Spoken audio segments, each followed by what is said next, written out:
Hey, it's Brittany Cluse, and this is week 1 of the photography critique, and I am working on Miss Shalise's images.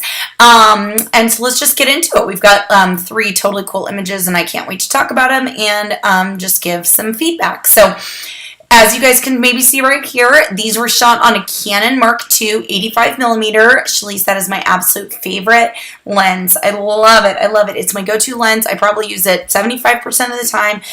I always use it when I'm shooting one person. Most of the time, use it when I'm shooting 2 people. Sometimes when I'm shooting 3 people, but normally at that point I'll move to my 50mm. But it's my favorite lens in my kit. It's great. Around 7 p.m. This tells me you're doing a couple of hours before sunset. Look at this amazing setting. A couple picture was taken at 10 a.m. Hey, that sometimes happens too. Okay, so number 1, I've got to say, I love this image. I love it for a variety of reasons. Number 1, I love that your model was able to get into the water for this. And number 2, if she's in the water and here's the ground, I bet you're in the water too. So that's awesome, awesome, awesome. I love it.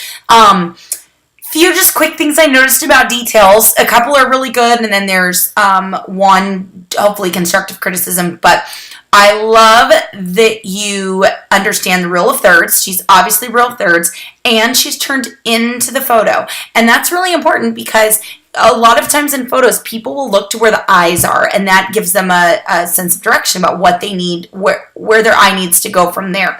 So if her face was turning out this way, then I would immediately, my head, my eyes, everything, I would look out this way too, and uh-oh, I've now fallen off the photograph. Whereas this, she's pulling me back into the photograph, and I'm seeing all of this. If she was facing this way, all of this part of the photograph would kind of be useless, if that makes sense. So 2 great things. Rule of thirds, and you're pulling me back into the middle. So great. She looks really well exposed. So I don't know if you just had a slightly overcast day or if you had somebody holding a scrim or what, but she may be just a tad dark. But other than that, I feel like she's really well exposed. So she looks a little blue, but it could be, I mean, you've got kind of blue mountains, you're in water, that's gonna do a blue color cast. So a way that you could fix that in camera, if you're shooting, well, you're shooting Canon, so there is a way, but it's a little bit trickier with Canon. I have friends that shoot Canon, and I've made them look into it to figure out how to do it.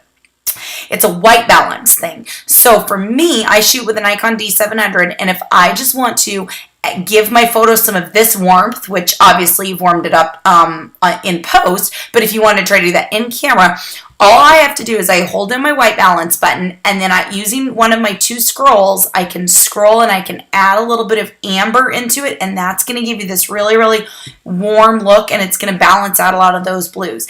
There's a way to do it in Canon, in the back of your Canon camera, but it deals with like a color histogram. So you're gonna have to probably refer back to your manual, but I know there's a way to do it. The only detail thing that I see that I don't totally love is how her skirt kind of got bunched up here a little bit, which, hey, I mean, it's wet. She's walking through and she popped her leg.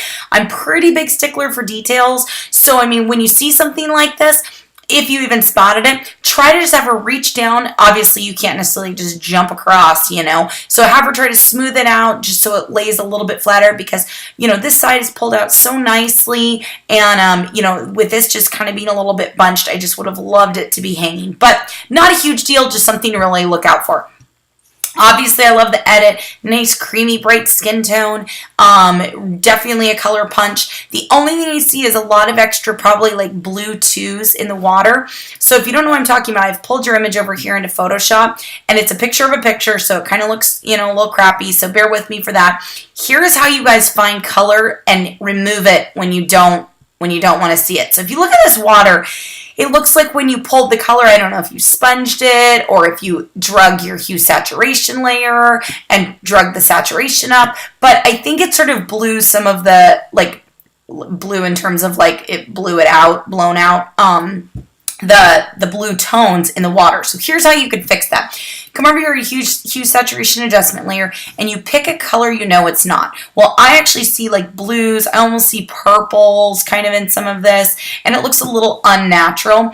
So you pick a color you know it's not. Well, I know there's maybe yellow over here. Let's pretend it's magenta. I know there's probably not magentas over there. So you select a color you know it's not.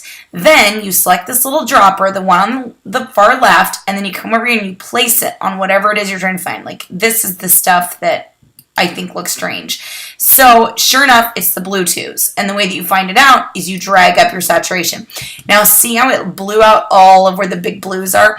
That's the stuff that's kind of unnatural. Now if you take it out all the way, then, I mean, that kind of looks like dead and gray. We don't want that.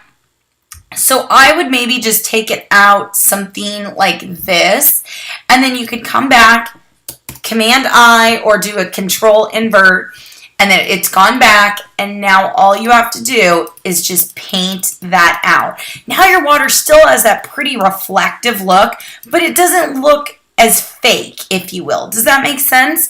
And then so you can try it again, like maybe look for like greens or something and see what this purple is. So it's magentas.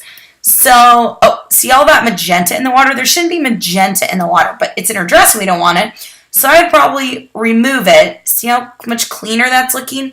And then same thing. Come over here and pull it back from her dress. That way, those pretty magentas from the flowers are still coming back. But now you've taken it out of the water. And now I think it looks a lot more natural. So there's kind of the before, or there's the after, and there's the before. So you see that big difference? After, before. I think it looks a little bit blown. So hopefully that helps kind of link the explanation. But beautiful, beautiful image. Love this side by side. You guys are doing so great about how you're presenting these images to me. I love it. Thank you. This is a really cool setup shot. I love it. I love kind of this old school baseball look of him leaning into her face back towards you. Just beautiful. So the one thing that I see here that you've definitely corrected over here is the fact that it's probably the fact that his the bill of the hat is over him or over her face. Their heads are so close. It's creating, some darkness and some shadows. So a couple of ways that you probably could have fixed that were to take her head and to pull her head over this way more, meaning they can still have their heads touching. Just pull that eye out for me just a little bit and just keep having her turn her head over and over. And that's going to add a whole bunch of light onto her face. You also could have increased your ISO a little bit.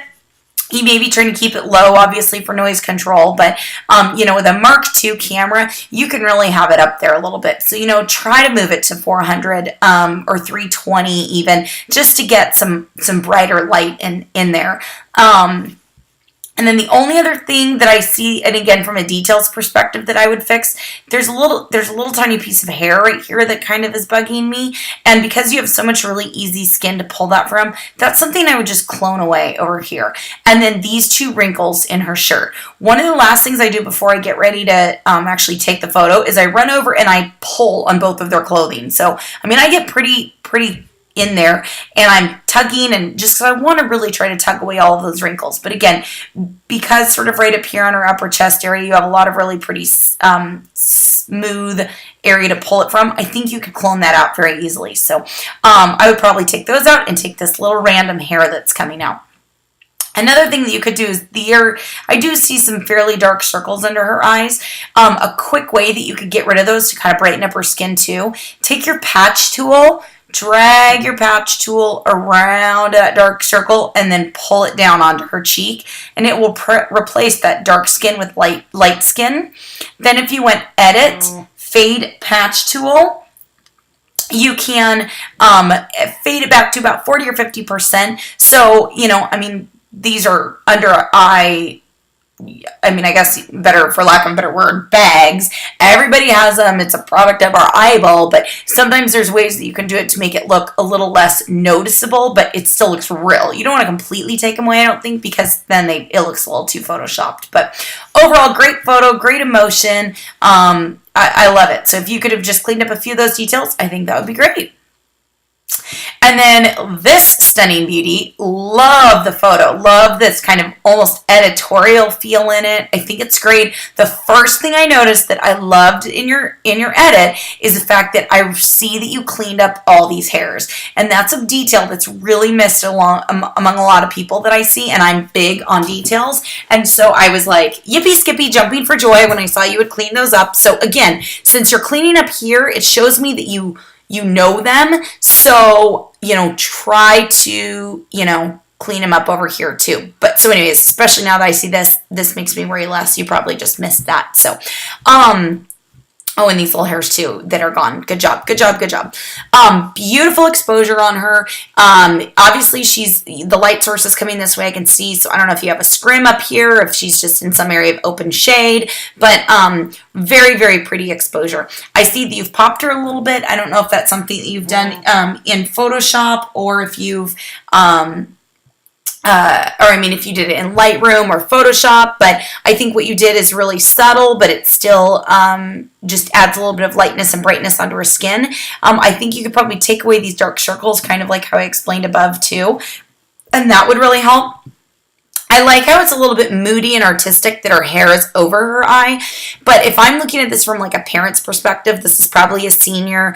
I, as a parent, would want to see that eye. So I know it's cool in a kind of an artistic way, but I really do my best to try to make sure for the most part that the eyes are uncovered. So I would have probably just tried to swoop that just a little, even if it was like where this hair is right here. But I love how you have one arm that's back, one hand that's up. Just her expression really matches sort of the tone of this photo. I really like it. And I love the crop job on it too. Super, super artistic. Great job. I'm really impressed with this week. Way to go. Can't wait to see what you have next week.